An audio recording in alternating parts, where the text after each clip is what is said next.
Dead Rising took an unconventional approach to zombie-slaying action when it first released as an Xbox 360 exclusive back in 2006, favoring sandbox-style gameplay that could get very goofy if you desired. So you can imagine my surprise when Capcom, out of nowhere, decided to not only revive the series, but it just so happened to be a rebuild of the first game from the ground up. After spending time playing the first 2 days of 72-hour mode, I am confident that Dead Rising Deluxe Remaster is shaping up to be everything I could have wanted in the long-awaited return to one of my favorite franchises.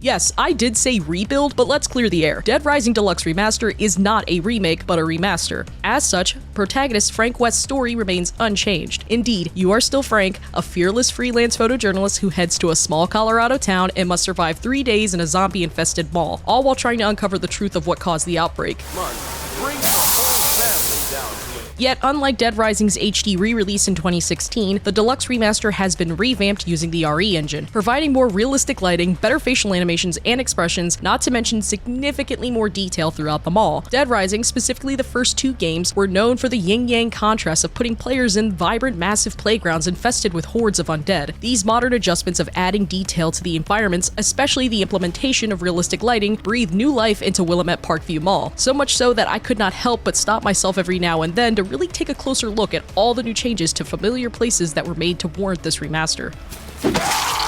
Fortunately, behind a big shiny coat of paint and realistic lighting, Dead Rising Deluxe Remaster also provides a massive quality of life update to virtually everything about gameplay. Combat has been overhauled to make it a more fluid experience, most notably the ability to move while aiming. Of course, you cannot always play offense against the undead. Sometimes they will grab you. In the moments that they do, Dead Rising Deluxe Remaster has made it easier to get a zombie off of Frank. When a normal grab occurs, you mash a button instead of twirling the thumbsticks to get the zombie off of you. The new control scheme still takes some time to get used to. I still found myself in the old habit of pressing the button from the old controls when trying to perform actions like picking up an item. Fortunately, if you really miss the old control scheme, there is an option in the settings menu that allows you to revert to classic controls that mimic the 2006 original. Naturally though, it comes with the same restrictions found in the original version, such as the inability to move while aiming. Kinda worried about it.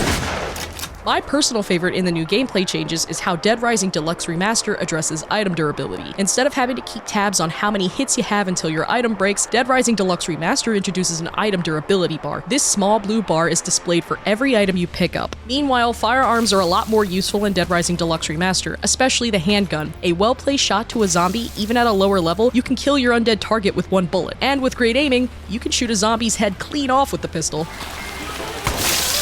AI has also been improved greatly. Well, mostly. While I did not get a chance to play the entire 72-hour mode, the boss battles I encountered felt like the AI was still a bit dumb. Fortunately, the AI in survivors you can rescue has improved immensely, making it a lot easier to escort. Not to mention that the entrance to the air ducts and into the security room now include steps.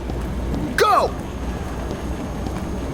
Dead Rising has always been known for the freedom it provides to players. You could go and do the main story mission, but you weren't necessarily required to follow that path. You could do that while also trying to do all the side quests and saving as many survivors as possible. Or you could simply skip the story entirely and just run around the mall killing zombies and maybe doing the side missions. Most of the side missions still come from Otis, who will contact you on the transceiver. While you still have to answer calls from Otis in Dead Rising Deluxe Remaster, you can now let the call play uninterrupted by pressing a button to skip the dialogue. This sped-up dialogue option also translates to interactions with the NPCs, especially some survivors who have some long-winded conversations with Frank before they decide to follow him back to the security room.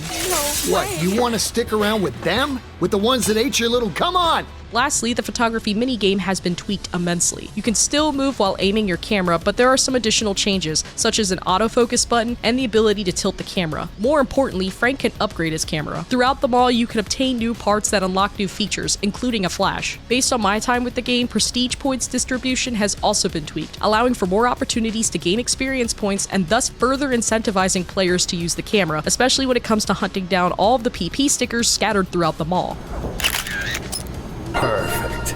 While I was upset that I could not play the entirety of 72-hour mode, my time with Dead Rising Deluxe Remaster gave me all of the information I needed to feel confident that Capcom just might have knocked this more than a remaster, not quite a remake, right out of the park. I am especially eager to see the changes, if any, made to overtime and Infinity mode, and I look forward to playing the final build when Dead Rising Deluxe Remaster releases to digital storefronts on September 19th.